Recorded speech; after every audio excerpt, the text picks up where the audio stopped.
Bismillahirrahmanirrahim. Assalamualaikum warahmatullahi wabarakatuh.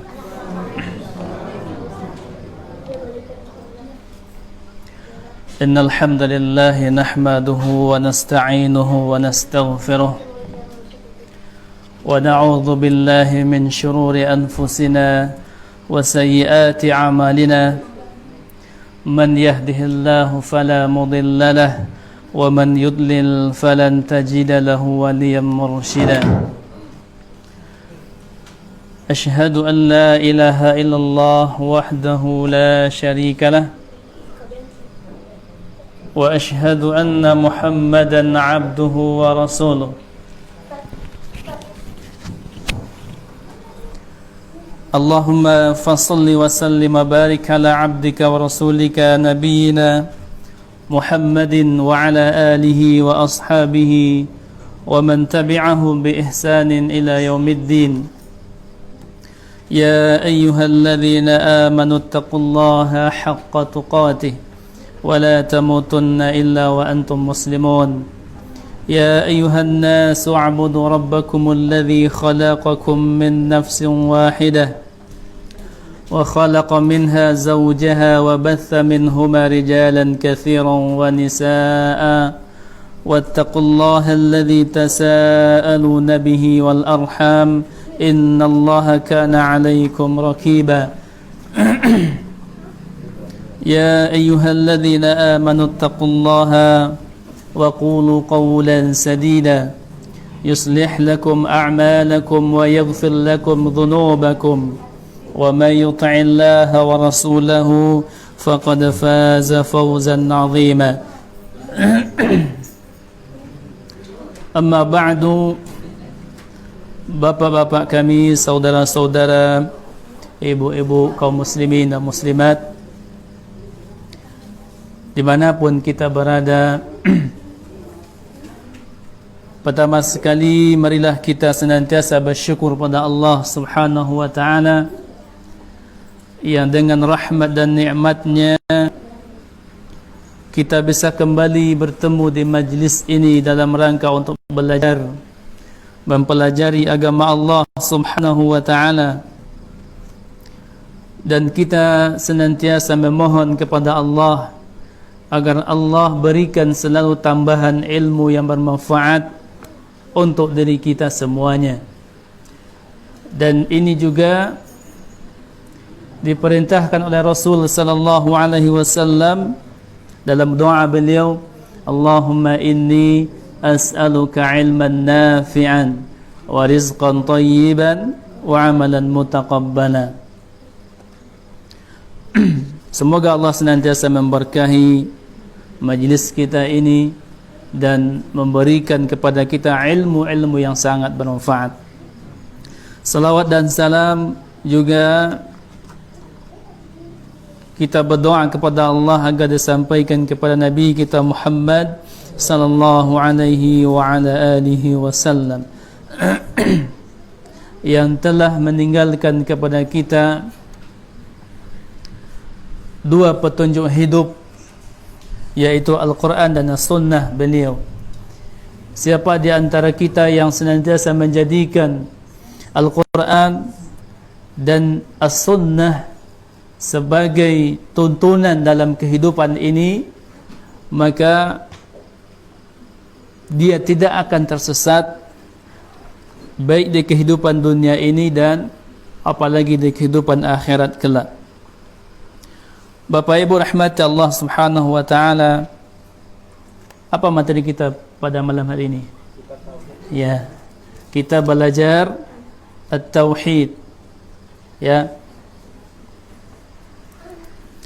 Dengan satu harapan Bapak Ibu, kenapa kita memilih tema ini?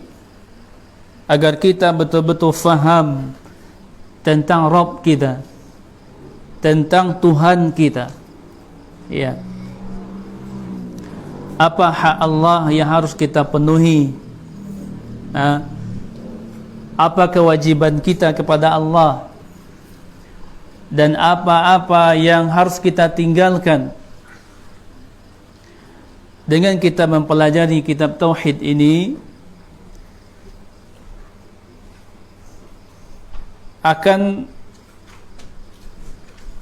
kita akan mendapatkan sebuah ilmu yang mana dengan ilmu tauhid ini menyelamatkan kita dari neraka Allah Subhanahu wa taala.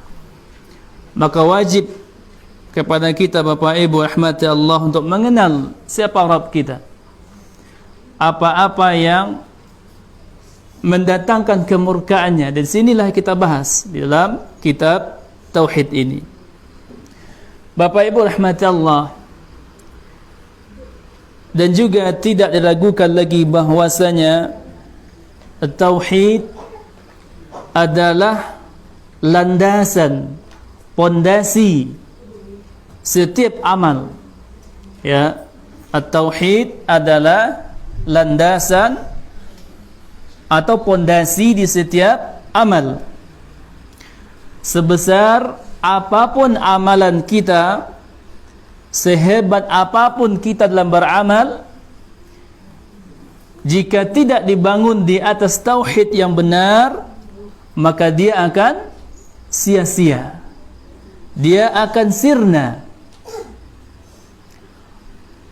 Walaupun hari-harinya terus diisi dengan amal soleh, ya, namun jika tauhidnya rusak, maka amalan tersebut akan sirna, akan sia-sia. Allah Subhanahu wa taala tidak akan terima amalan-amalan yang jika kita, ya, tauhid ini belum duduk, gitu loh. Ya, jika tauhid kita belum benar. Namun Bapak Ibu rahmati Allah Subhanahu wa taala, kenyataannya yang sangat menyedihkan kita. Ya, kita lihat di negeri yang tercinta ini masih banyak saudara-saudara kita yang belum faham lagi apa itu tauhid. Ya, walaupun setiap saat, ya, bahkan dari kecil mereka sudah mendapati zikir yang paling utama yang selalu mereka dengar, yaitu apa? La ilaha illallah. Ya, apa buktinya? Masih banyak kita saksikan Bapak Ibu rahmati Allah di negeri kita yang tercinta ini, ya, praktek-praktek kesyirikan merajalela. Ya, para fulan, generasi fulan bin fulan turun menurun, bahkan di setiap kampung ada si fulannya. Masih ingat kata fulan? Ya, di setiap jorong ada fulannya. Kader-kadernya pun masih ada, bertebaran malah. Bahkan di sebuah kampung, anak-anak seusia 17 tahunan itu sudah diisi dengan ilmu-ilmu batin, ya, ilmu-ilmu kebal. Saya mendapatkan pergi ke sebuah kampung, di situ pengakuan orang di sana umur 17 itu sudah diisi anak-anaknya. Dengan apa Bapak Ibu? Dengan ilmu-ilmu kebatinan, ilmu-ilmu kesyirikan. Nah, dan juga ada yang fulan ini asli dan ada pula yang mengaku fulan bin fulan. Ya, ada yang palsu. Nah, ini menandakan tauhid masih penting kita dakwahkan. Ya, belum lagi kebanyakan kaum muslimin, saudara-saudara kita yang masih meyakini kepada benda-benda keramat, ya, yang masih meyakini ajimat-ajimat memiliki sebuah keberkahan, sebuah mukjizat misalnya, ya kan? Yang masih meyakini raja-raja sebagai pelindung, atau bahkan apa namanya itu Pak, same, ya, masih meyakini benda-benda seperti itu sebagai pelindung. Nah, ini menandakan tauhid mereka masih kurang. Ya, mereka belum faham. Belum lagi sesajen-sesajen. Namanya kalau bahasa awaknya memantau penyakit. Itu nak. Kalau di kampung ambo tu memantau penyakit namanya, Pak. Dipantau penyakit ko dantan sesajen ke rumpun batuang. Nah, kalau iko makanan yang dantan ko habis, berarti penyakitnya lai hilang gitu. Tapi kalau ndak usah-usah, iko petanda penyakit akan hilang-hilang. Nah, ini bahasa-bahasa mereka. Ya. Juga mengantarkan sesajen ke batu-batu besar, pohon-pohon besar. Nah, atau mereka yang menyembelih hewan untuk bangsa jin, ya, penghuni ladang, penghuni sawah, penghuni mata air, ya, apalagi penghuni sebuah bangunan, dan masih banyak lagi Bapak Ibu. Bahkan, ya, ada sebahagian di antara bapak-bapak kita yang masih meyakini batu batu apa namanya, batu akik diisi gitu loh, ya. Nah, ini berisi juga nih Pak Ibu, ya, banyak berisi batu maksudnya. Nah, ada mereka yang meyakini benda-benda seperti ini memberikan sebuah manfaat untuknya. Nah, ini Bapak Ibu menandakan bahwa tauhid mereka masih belum sempurna. Ya. Nah, ada lagi sebahagian di antara mereka, ya. Ini tidak negeri kita, ya, tidak di kampung kita maksudnya. Mereka mencari keberkahan dengan dari Kiai Selamat namanya, ya. Ini daerah Jawa banyak ini. Yaitu mereka memiliki sapi yang berwarna putih, kemudian dihiasi, ya, dan bahkan diperebutkan keberkahannya sampai kotorannya pun diambil. Nah, ada di kampung kita, ada di rumah-rumah makan. Perhatikan Bapak Ibu, ada itu foto, siapa namanya itu? Hah? Iya, lupa saya namanya apa? Tengku, ya, Tengku Saleh. Nah, itu hampir banyak di kota-kota besar foto-foto ini bertebaran. Kalau ditanya pemilik kota apa, pemilik rumah makan, ini untuk apa Pak? Oh, saya juga tidak tahu. Kan gini alasannya. Saya juga ngontrak di sini. Saya tidak tahu ni foto sudah terpajang sendiri. Ini bahasa-bahasa mereka, ya kan? Nah, begitulah keadaan kita. Dan kita tak obahnya seperti orang-orang Quraisy dahulu, yang mana mereka mentauhidkan Allah di sebahagian yang lain dan mempersekutukan Allah di sebahagian yang lain. Nah, ya kan? Maka penting Bapak Ibu rahmat Allah Subhanahu wa taala, kita mempelajari sedikit demi sedikit tentang pembahasan tauhid ini, ya, tentang pembahasan tauhid ini. Nah, orang-orang Quraisy disebutkan oleh Allah Subhanahu wa taala di dalam Al-Qur'an. Apa kata Allah? "Wa ma yu'minu aktsaruhum billahi illa wa hum musyrikun." Ya, dan sebahagian mereka, sebahagian besar dari mereka tidaklah beriman kepada Allah melainkan dalam keadaan mempersekutukan Allah dengan sesembahan-sesembahan yang lain. Ini Allah menceritakan tentang orang-orang Quraisy dahulunya. Nah, lalu apa beda dengan kita hari ini, Pak? Apa beda dengan kita hari ini? Kebanyakan di antara kita beriman kepada Allah, ya, namun juga dalam keadaan mempersekutukan Allah dengan sesembahan-sesembahan yang lain.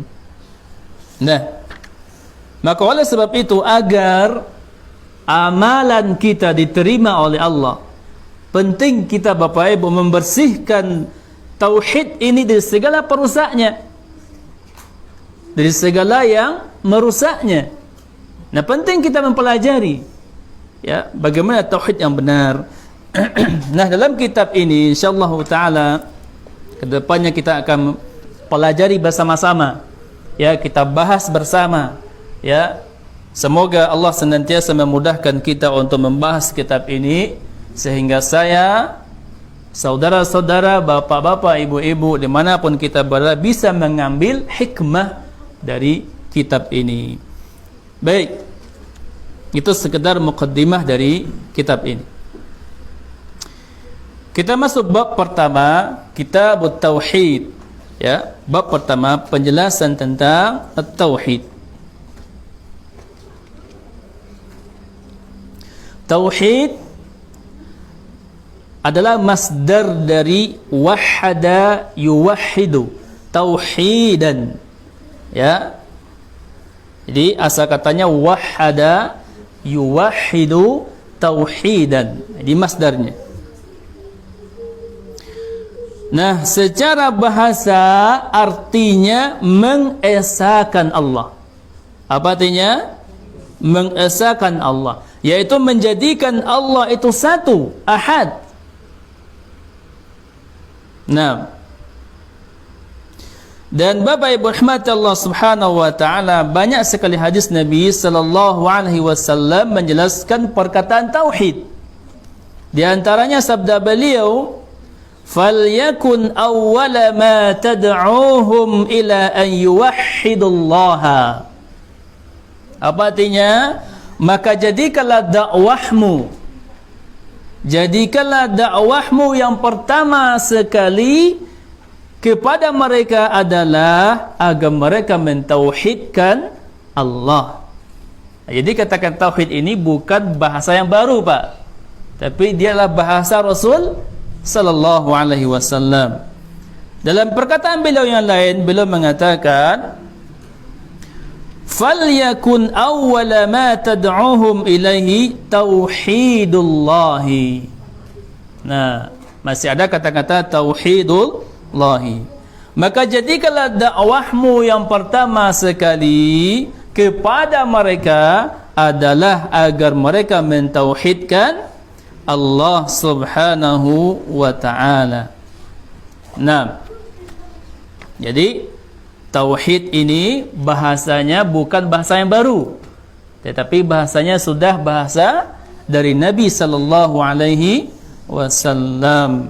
Nah, dan banyak sekali Bapak Ibu rahmati Allah, ya, para ulama membahas kitab ini, membahas masalah tauhid. Baik. Pembagian tauhid, kita akan masuk kepada bab pembagian tauhid. Maksudnya pembahasannya, ya, dari bab 1 ini, pembagian tauhid.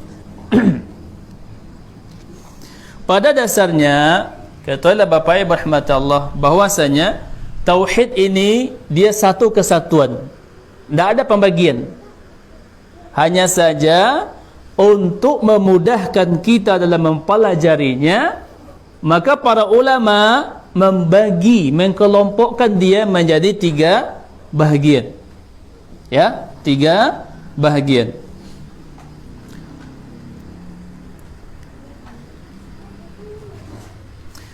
Yang pertama tauhid ar-rububiyah. Apa namanya? Tauhid rububiyah. Ya. Apa artinya? Tauhid rububiyah atau disebut juga tauhidullahi bi af'alihi. Ya. Tauhidullah bi af'alihi, dengan perbuatannya. Artinya apa? Mengesahkan Allah di setiap perbuatannya. Mengesahkan Allah di setiap perbuatannya. Nah, jadi kita yang mengaji gini Bapak, ya nak? Berdua kaji cicik apa? Ya.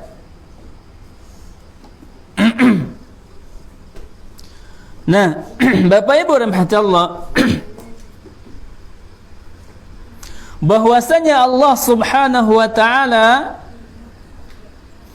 di dalam perbuatannya, apa yang ia kerjakan, apa yang Allah Subhanahu wa taala kerjakan, tanpa ada campur tangan makhluknya. Ya, tanpa ada campur tangan makhluknya. Af'alullah ini, perbuatan Allah ini sangat banyak sekali. Penciptaan, ya, penciptaan Allah yang menciptakan seluruh alam semesta ini. Ya. Kemudian apa lagi contoh yang lain? Memberi rezeki. Memberi rezeki. Dan subhanallah Bapak Ibu rahmati Allah, bagaimana Allah mengatur, ya, rezeki kepada seluruh makhluknya. Ini menandakan kekuasaan Allah Subhanahu wa taala. Ada yang Allah sempitkan rezekinya, ada yang Allah lapangkan.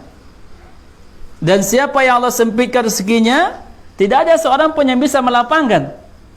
Dan siapa yang Allah lapangkan rezekinya, tidak ada seseorang pun yang bisa menyempitkannya.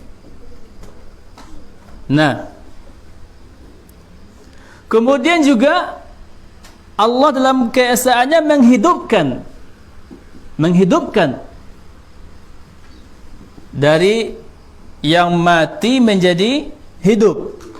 Bahkan dalam surat Al-Waqi'ah, Allah berikan pertanyaan-pertanyaan kepada kita.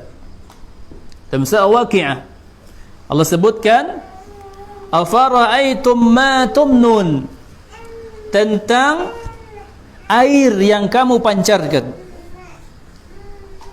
Tentang air yang kamu pancarkan. Kemudian, nahnu khalaqnakum falawla, nahnu khalaqnakum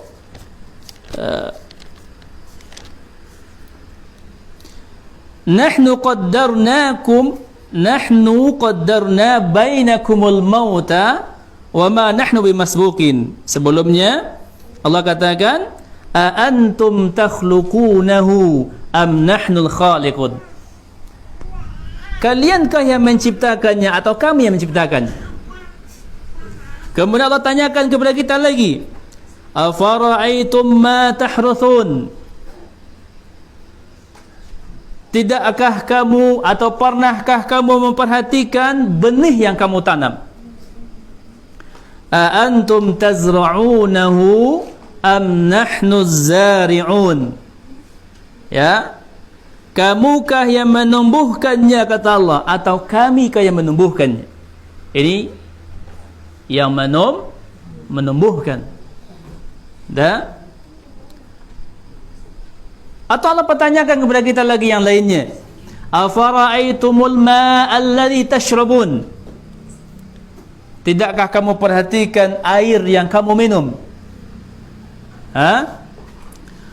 A antum anzaltumuhu minal muzni am nahnul munzilun, kamukah yang menurunkannya dari awan atau kamikah yang menurunkannya?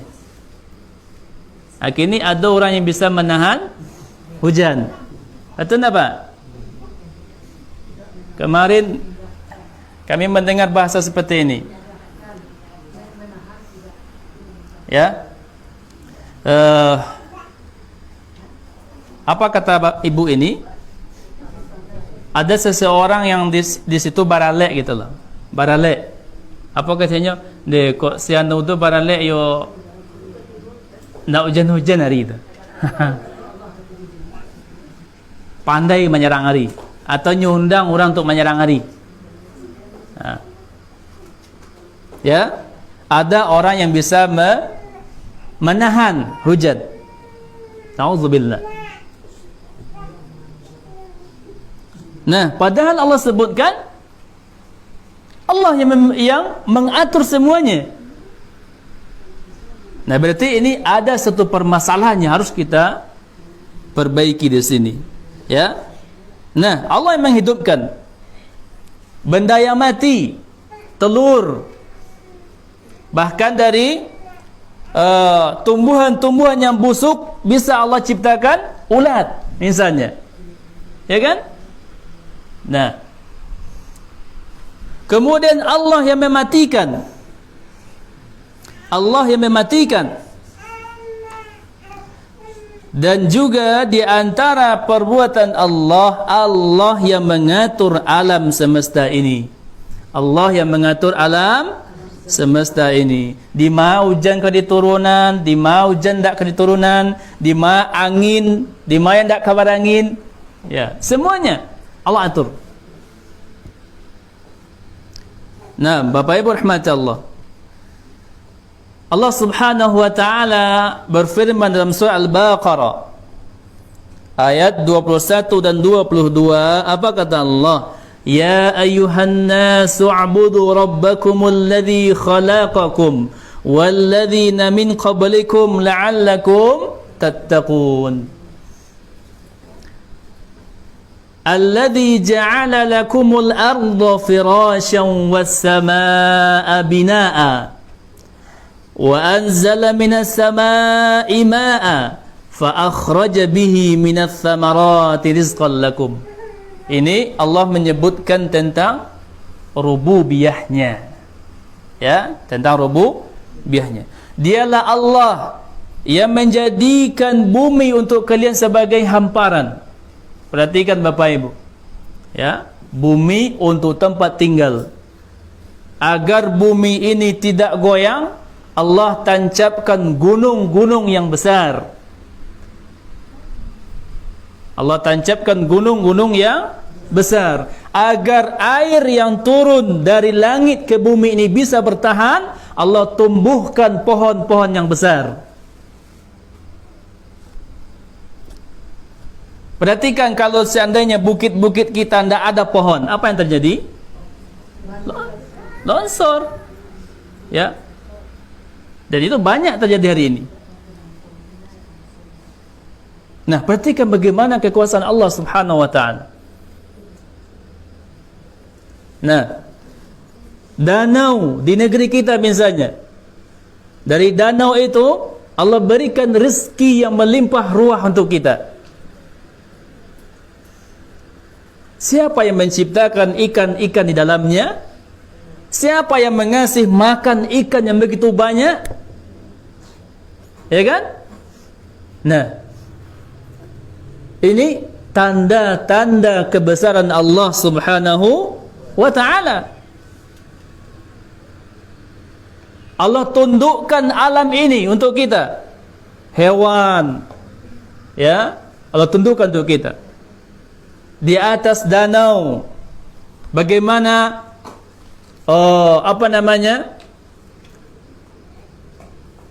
biduk ya, ya, bisa berlayar di lautan. Kapal-kapal yang besar bisa berlayar.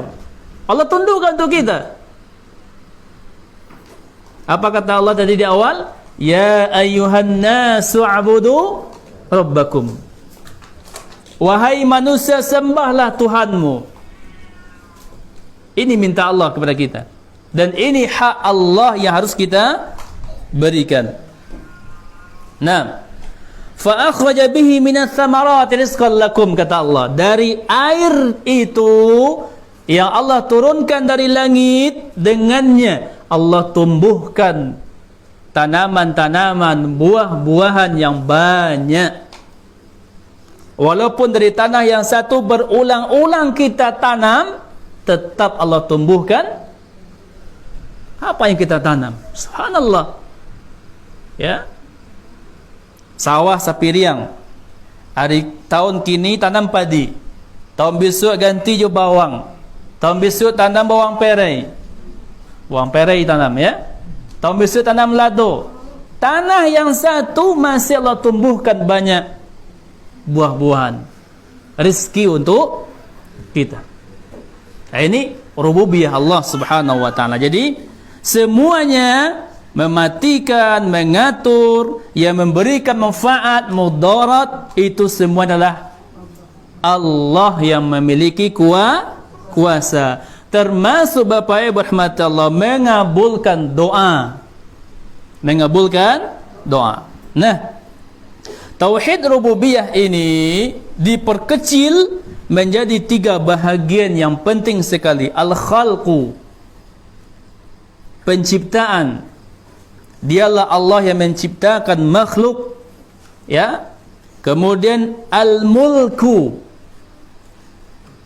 kepemilikan. Karena Allah yang menciptakan semuanya, Allah lah yang memiliki semuanya. Kemudian at-tadbiru, ya, pengaturan. Karena Allah yang menciptakan, Allah yang memiliki, Allah lah yang mengatur. Jadi hidup kita ini Bapak Ibu, semuanya sudah berada dalam aturan Allah Subhanahu wa taala. Jadi kalau ada orang mengecek di baku katakan iku ambo ku ambo sama karajo je tetangganya, semua baladang kami. Tapi ladang si fulan tu hayu banyak hasil ambo baku takah iko. Nah. Ya kan? Orang tu dimudahan rezeki di Allahnya. Awal tunggang tunggik dek karajonya iko dapatnya. Terkadang kita kan sering berputus asa, sering awak itu berpersangka buruk kepada Allah. Ya nak? Bago takai ko badan namboga sakit-sakit setari padahal ini makan lainnya ikonya. Nah. Ini menandakan apa? Kita belum terima dengan rububiyah Allah. Belum terima alai dengan kekuasaan Allah. Maka dari itu Bapak Ibu, ya, bahagia, bersedih, menderita, senang, sulit, susah, semuanya adalah perbuatan Allah Subhanahu wa taala. Kita tinggal menjalani. Ya. Kita tinggal menjalani saja. Bagaimana orang miskin bisa sabar dengan kemiskinannya? Bagaimana orang kaya bisa taat dengan kekayaannya? Semuanya adalah perbuatan Allah. Semuanya adalah perbuatan Allah. Maka kembali kita ke pondasi awal. Apa kata Allah? Wa ma khalaqtul jinna wal insa illa liya'budun. Mau jadi apa kita? Mau orang yang levelnya seberapa? Mulai dari level paling rendah, fakir. Apa itu fakir? Nang kadi makan kini, cari dulu. Itu Pak. Kalau miskin, dapat hari kini, habis hari kini.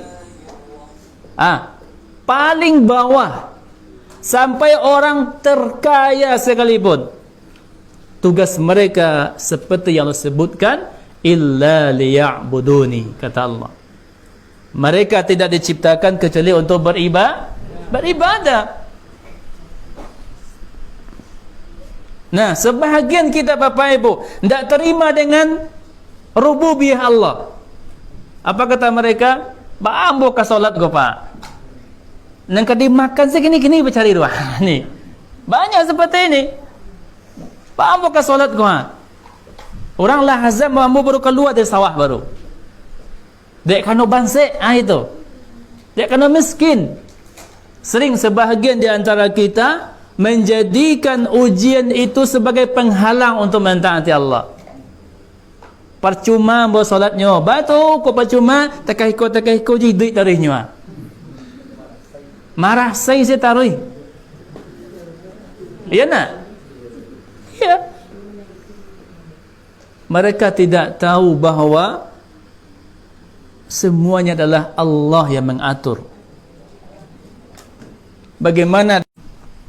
Ya buktinya seperti tadi, sama-sama bersawah, sama-sama dekat sawah, tapi sawah abi dia manci, sawah-sawah lahwat enggak. Awak kecil Allah ta'adil. Nah, orang yang benar tauhidnya pasti dia akan menerima apa dan seperti apa keadaannya. Yang jelas dia hadir ke dunia ini untuk apa? Illa liya'buduni, kata Allah. Untuk beribadah kepada Allah. Apa ibasnya? Kita perhatikan. Karena banyak di antara mereka menjadikan alasan kemiskinan, kefakiran, serba kekurangan menjadi alasan untuk tidak taat. Akhirnya mereka hanya mondar-mandir ili kampuang masuk kampuang. Manakala bisa dimakan kaparui, manakala bisa memuaskan syahwatnya, itu yang mereka kejar. Maka perhatikan hari ini Bapak Ibu rahmati Allah, ya, sebahagian di antara mereka berfoya-foya dengan umurnya. Sebahagian di antara mereka hidup seperti orang bebas, seolah-olah Allah menciptakan dia hanya untuk main-main saja.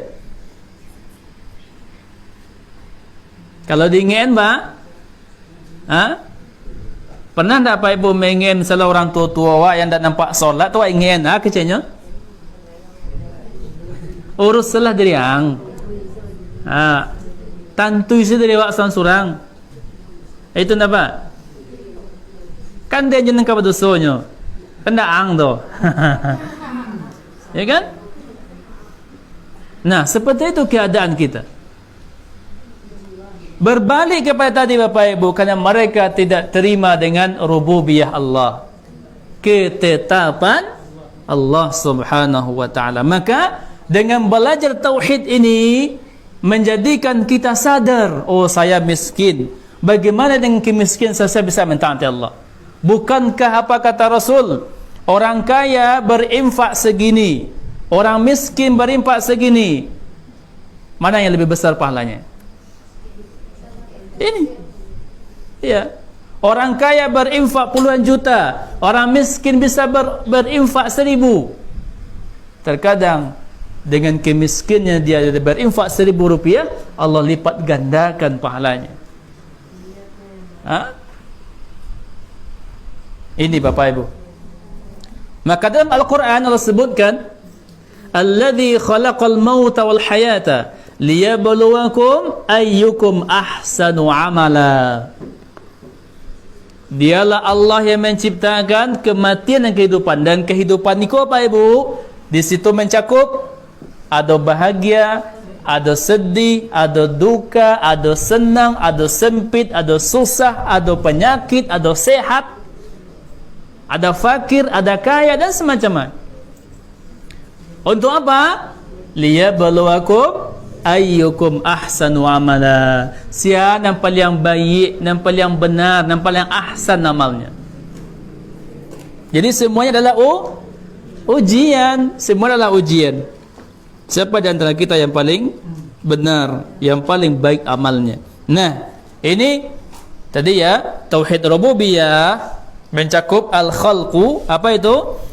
Allah yang menciptakan seluruh makhluk alam semesta ini.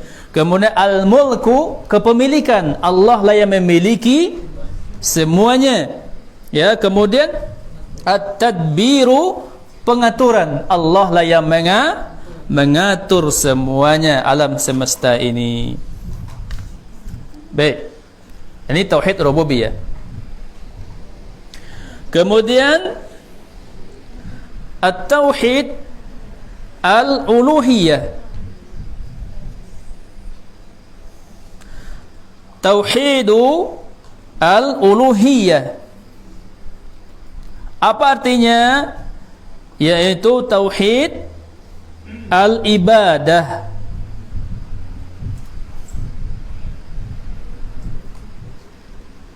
Tauhid ibadah. Nah, Penjelasannya, tauhid uluhiyah ini mengesahkan Allah dalam peribadatan. Mengesahkan Allah subhanahu wa ta'ala dalam peribadatan.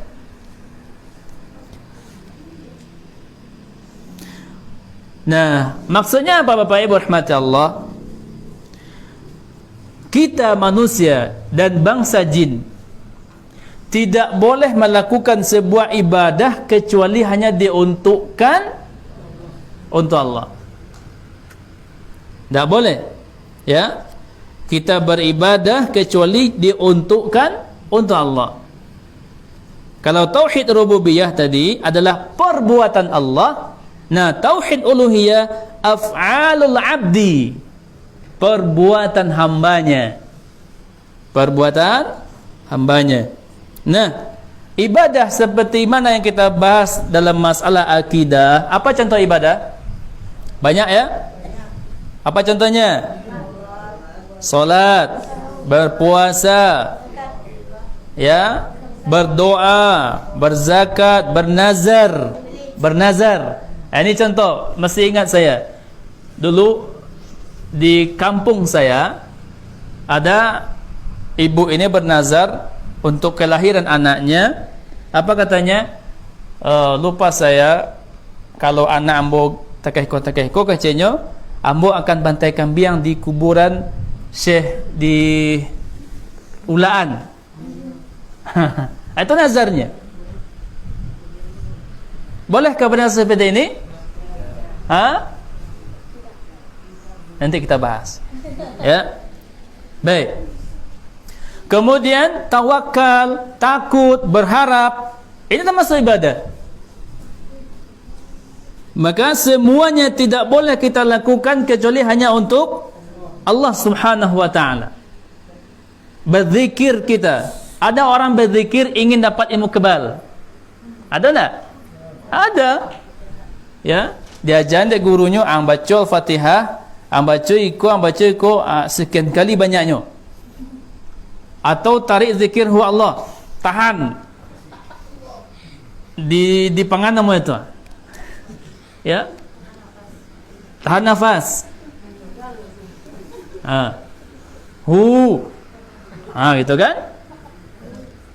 Berbagai macam bentuk zikir-zikir yang mereka lakukan bukan untuk Allah, bukan untuk Allah subhanahu wa ta'ala, tapi mereka melakukan untuk mendapatkan sesuatu kepentingan dirinya.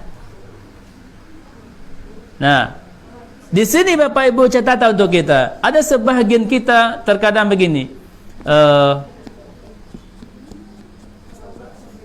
Saya mendengar seperti ini. Semenjak ambo mengamalkan selawat sekian kali, rasa kimbo bertambah tadi. Ini ada pengakuan seseorang. Semenjak ambo mengamalkan selawat, rasa kimbo bertambah tadi. Berarti dia berselawat bukan untuk mencari redha Allah. Dia berselawat untuk mencari keuntungan dunianya. Nah, maka katakanlah Bapak Ibu rahmati Allah, berzikir kita, ya, salat kita, berdoa kita, maka semuanya hendaklah kita berikan kepada Allah. Bernazar, menyembelih hewan, ini mesti banyak. Ada orang setiap bulan Safar itu sering singgah di masjidnya Senang Makkah tu Pak. Pulang dari Safar, ada kat sekian bus. Kemana safarnya Pak? Ke kuburan-kuburan keramat. Itu sering tu. Bahkan tiap tahun saya menemukan orang itu seperti itu. Pergi ke kuburan. Di situ ada tak? Ada kan? Pergi situ, ziarah ke situ, berzikir bersama situ, ambil keutamaan, keberkahnya dari situ. Kau Allah kedatang, kau ailah sakuah datang di atas kuburan tu, kau bawa pulang tu baik. Zikir bersama, salat bersama, menghadap ke sana. Tak ubahnya kita seperti orang-orang Quraisy. Mereka penyembah-penyembah berhala. Nah, Ini tauhid uluhiyah. Maka oleh sebab itu Bapak Ibu, jika kita hendak beramal, jangan awak kerajuan kecuali hanya untuk Allah. Ada yang terikat dengan tempat, kita lakukan. Dan ada yang tidak terikat dengan tempat, jangan kita buat-buat. Nah, seperti itu. Ada yang Rasul ajarkan jumlahnya berapa, kita kerjakan. Dan ada yang tidak, jangan kita buat-buat. Apa contohnya? Zikir pagi dan petang. Istighfar dibaca berapa kali? 100 kali misalnya. Ya. Kalau ada ketentuannya, maka kita lakukan. Nah, yang lebih terpenting di sini, kita melakukan amal tersebut, jangan kita cari selain dari keridhaan Allah, wa cari keuntungan diri awak sinan. Itu tak boleh. Tak boleh Bapak Ibu. Ya. Nah, ini tauhid uluhiyah adalah af'alul abdi, perbuatan hambanya. Ya, perbuatan hambanya. 6. Yang ketiga, tauhid, pembagian tauhid ini kita bahas sampaikan dulu, adalah tauhid al-asma wa sifat. Ya, al-asma wa sifat. Nah, tauhid asma wa sifat, yaitu seorang hamba meyakini bahwasanya Allah yang Maha Esa dengan kesempurnaan yang mutlak dari segala sisi nama dan sifatnya yang agung. Dan tidak ada satu pun yang serupa dengannya, baik nama dan sifatnya. Allah mengatakan laisa kamitslihi syai', tidak ada satu pun yang serupa dengan dia. Allah memiliki pendengaran. Pendengaran Allah tidak akan pernah sama dengan pendengaran makhluknya. Allah Subhanahu wa ta'ala memiliki penglihatan. Penglihatan Allah tidak sama dengan penglihatan makhluknya. Antara makhluk saja berbeda penglihatan kita, Pak. Contoh, ada enggak makhluk Allah yang kerajo malam hari? Hah? Ada enggak? Apa contohnya? Banyak ya. Ada kucing, yang sebangsa kucing, ya, ada kelelawar, apa lagi? Ya, banyak. Apakah mereka memiliki lampu untuk melihat? Tidak. Allah berikan kelebihan pada penglihatan mereka, ya kan? Nah, pendengaran misalnya, pendengaran. Contoh, Bapak Ibu, semut disiko atau kopi? Kopi yang disiko, kalau ikut ada semut di sekitarnya, bisa tahu dia. Dari mana dia tahu? Ya kan? Apakah sama penciumnya dengan kita? Tidak sama. Maka ini cara mudah kita mengerti bahwasanya laisa kamitslihi syai', Allah itu tidak ada yang serupa dengan makhluknya. Antara makhluk dengan makhluk saja berbeda di antara kita, Pak. Berbeda. Apalagi antara makhluk dengan Allah. Apalagi zat Allah. Ada yang mengatakan bahasa tu zat Allah jainyo. Ya nak? Ada pernah mengatakan apa? Bahasa tu zat Allah jazat Muhammad. Masuk ke badannya. Laika mungkin tu, Pak? Laika mungkin zat Allah masuk ke badan awak? Tapi dia awak sebahagian dia fanatik, iyo lo jawab. Ketahuilah, kau ada yang seperti itu, berarti yang masuk tu apa? Asyaitan. Ya? Takkan mungkin zat Allah masuk ke badan awak tu. Apa badan awak ku? Siapa kita? Kekasih Allah saja, kekasih Allah, para nabi dan rasul Allah subhanahu wa ta'ala. Kalau you bisa masuk bahasa tu, rancaklah kekasih Allah lain. Ya tak? Tapi tidak. Lalu atas dasar apa kita mengatakan bahasa tu zat Allah jawab? Nah, jadi kita meyakini Allah memiliki pendengaran, maklum. Tapi jangan awak tanya apa pendengaran Allah. Allah memiliki tangan, kita maklumi. Allah memiliki tangan, tapi jangan kita tanya ba'alo tangan Allah bentuknya. Ya kan? Jangan kita tanya. Bertanya itu sebuah kesesatan.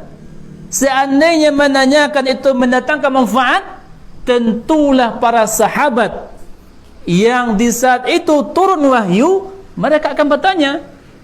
Ya kan? Ya Rasulullah, bagaimana bentuk tangan Allah? Bagaimana? Tetapi tidak ada satupun orang sahabat yang menanyakan tentang bentuk Allah. Mereka mengimani. Maka kita pun demikian, Bapak Ibu rahmatullah.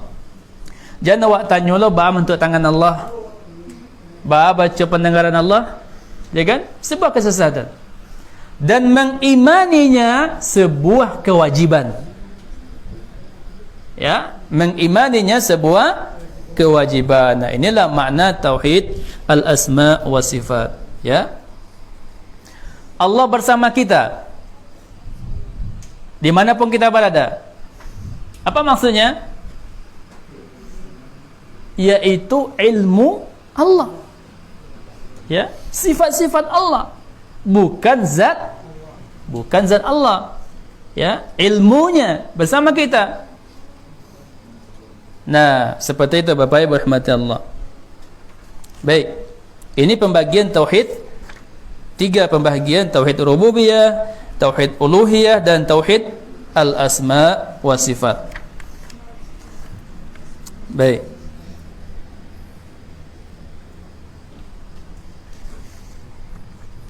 Lalu ngantuk lah Pak Ibu? Kalau ngantuk pulang oleh. Nah.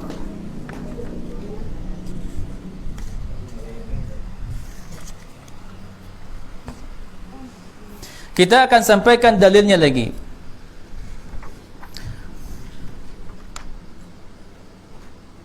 Di dalam bab pertama ini, yaitu bab at-tauhid, ada 6 dalil yang akan kita sampaikan di sini. Pertama, surat Az-Zariyat ayat 56.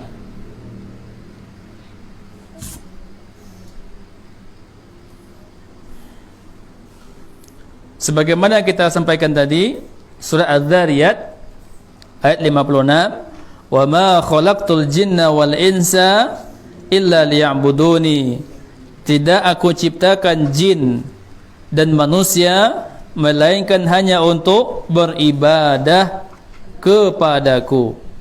Nah, ayat ini Bapak Ibu, ya, merupakan dalil bahwa jin juga dibebani oleh syariat.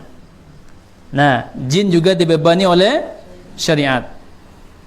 Karena para nabi juga diutus kepada mereka. Dan Nabi SAW juga diutus kepada golongan jin. Dan mereka juga mendapatkan balasan di dunia dan juga balasan di akhirat. Ada yang masuk surga, ada yang masuk neraka. Ya. Allah sebutkan dalam surat Al-Jin, wa ammal qasituna fakanu li jahannam hataba. Adapun kaum jin yang menyimpang dari kebenaran. Nah, ini biasanya mengganggu kita tuh jin-jin kafir, ya, jin-jin yang bodoh, jin-jin yang tidak taat. Yang menyimpang dari kebenaran, fakanu li jahannam hataba, maka mereka menjadi kayu api bagi neraka Jahannam. Ya. Kemudian apa kata Allah berikutnya? Wa allaw istaqamu 'ala at-tariqati la asqainahum ma'an ghadaqa. Surat Jin ayat 15 dan 16. Bahwasanya jikalau mereka tetap berjalan lurus di atas jalannya hak, yaitu agama Islam. Ini bangsa jin ini tersebutkan. Sekiranya mereka itu tetap di atas jalan yang lurus, yaitu jalan Islam, benar-benar kami akan memberikan minum kepada mereka dari air yang segar, rezeki yang sangat banyak. Nah, ini Allah menyebutkan untuk bangsa jin. Nah, maka di sini pelajaran bagi kita Bapak Ibu bahwa mereka bangsa jin juga memiliki berbagai macam aliran, berbagai macam kelompok. Ya. Ada yang soleh, ada yang tidak. Ada yang pekerjaannya mengganggu manusia. Ya kan? Ada yang berseteru dengan manusia. Dan biasanya jin-jin muslim yang taat, mereka tidak mau berserikat dengan manusia. Nah, jadi kalau ada yang sebagai orang yang kerasukan, dia mengecek misalnya muslim, kita kenali dulu apakah dia betul muslim atau tidak. Nah, seperti itu. Ya. Adakah jin itu dari Syiah Rafidah? Ada. Jin yang berpahaman Syiah, kelompok Syiah ada juga. Makanya kita sering sebutkan ada jin yang suka merokok, ada. Ada jin yang bencong, ada. Itu Bapak Ibu. Kalau ada laki-laki bergaya seperti perempuan, perlu kita telusuri apakah dia diganggu jin atau tidak. Atau perempuan yang bergaya seperti laki-laki, terkadang mereka itu diganggu oleh bangsa jin. Nah, dari ayat-ayat ini menunjukkan bahwa jin juga ada yang soleh, ada yang fajir, ada yang mukmin, ada yang kafir, ya. Dan ada juga yang muslim, ada yang pengikut sunnah, ada. Berbagai seperti apa bentuknya kelompok manusia, seperti itulah mereka. Nah,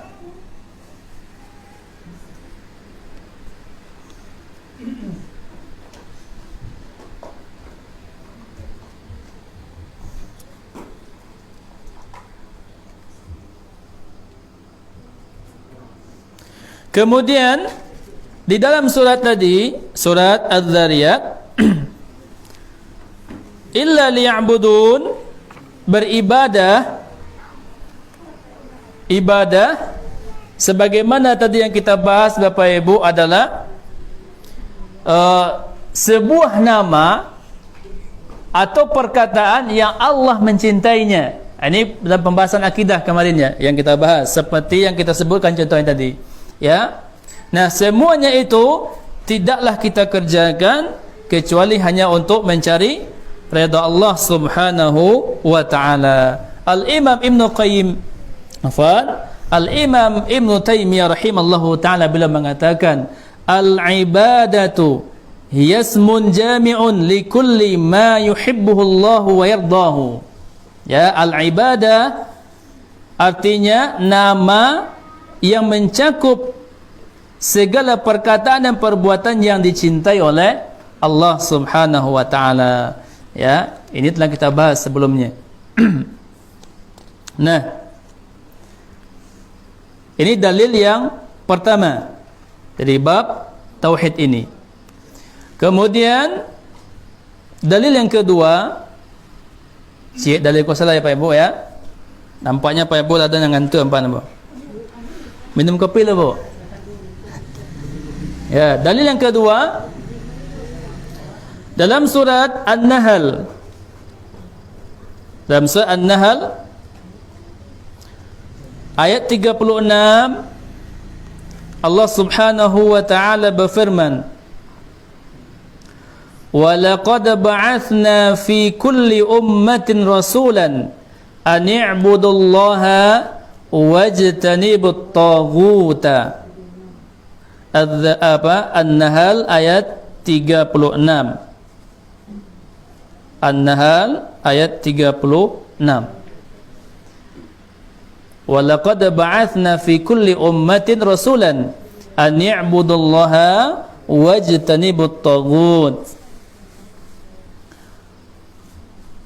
Dan sesungguhnya kami telah mengutus Rasul pada setiap umat untuk menyerukan, beribadahlah kepada Allah saja dan jauhilah taghut.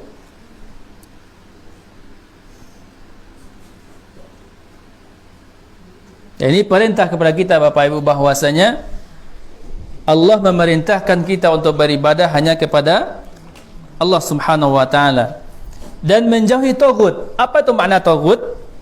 Ada yang tahu? Taghut artinya adalah setiap yang diagungkan selain Allah.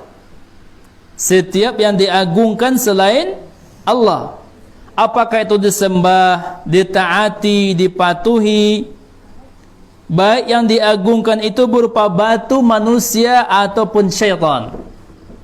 Nah, inilah makna taghut, ya.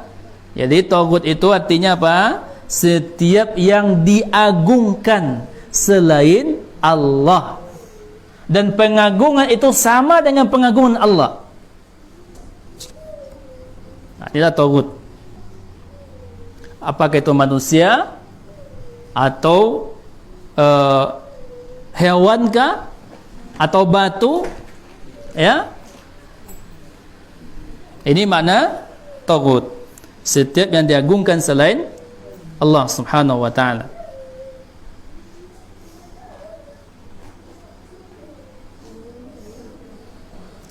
Nah, Ibnu Jarir At-Tabari rahimallahu ta'ala beliau berkata, pengertian taghut yaitu semua yang melampaui batasnya lalu diibadahi selain Allah. Apakah dengan paksaan darinya kepada orang-orang menyembahnya, ataukah karena ketaatan orang yang menyembahnya kepadanya. Yang disembah itu apakah manusia, syaitan, berhala, patung dan yang lainnya. Nah, inilah makna taghut, ya. Maka kita tidak boleh Bapak Ibu menyembah, menjadikan misalnya keris, lalu kita saking mengagungkannya, kemudian ini keris kita ditempatkan tempat yang tinggi misalnya, ya, diasok, dikasih ini ya, diagungkan dia.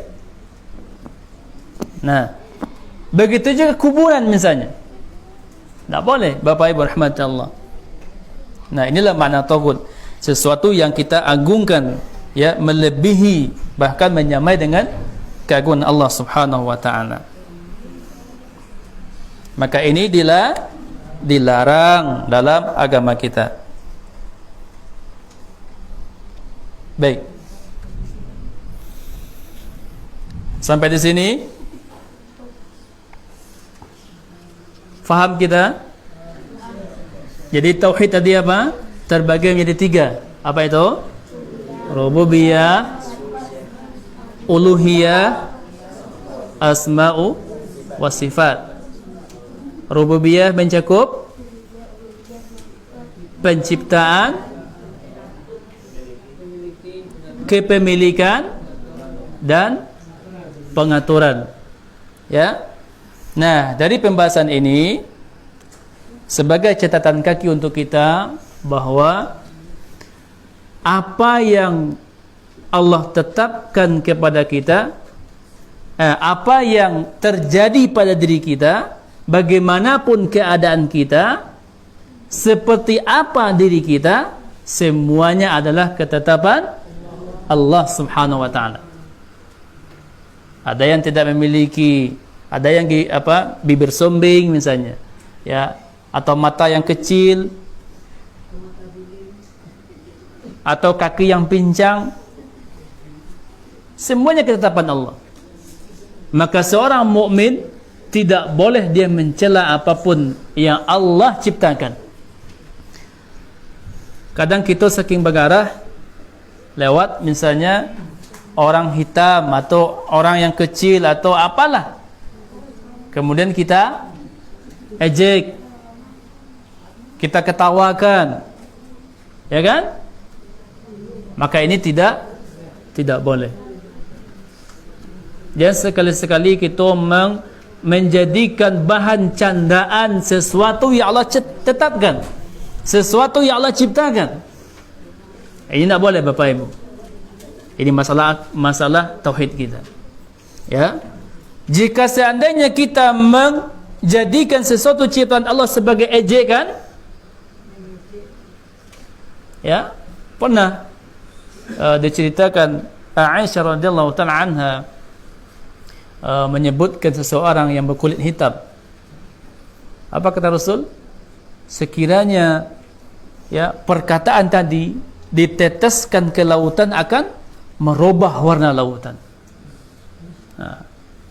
Kita kan masih mudah-mudah saja, ya kan? Mentang-mentang ndak pakai telinga, kemudian kita jadikan bahan ejekan. Ini tidak dibenarkan, dan ini sebuah dosa yang besar. Baik. Kemudian apa pelajaran lagi yang bisa kita ambil?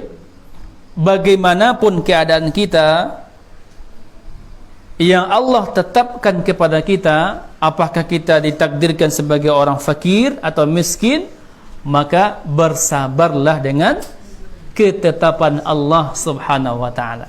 Jangan awak jadikan ujian tersebut sebagai penghalang dari mentaati Allah. Begitu juga kita yang dilapangkan rezeki, ketahuilah itu pun termasuk ujian dari Allah. Jangan kita jadikan kelapangan rezeki itu ya sebagai bentuk jangan sampai kita termasuk orang-orang yang kufur nikmat. Ya, kita jadikan nikmat-nikmat Allah yang banyak itu untuk bermaksiat. Jangan. Maka semuanya adalah ujian dari Allah Subhanahu wa taala. Baik, sampai di sini Bapak Ibu rahmati Allah pembahasan kita. Insyaallah kedepannya kita sambung pada dalil yang ketiga dari kitab tauhid ini.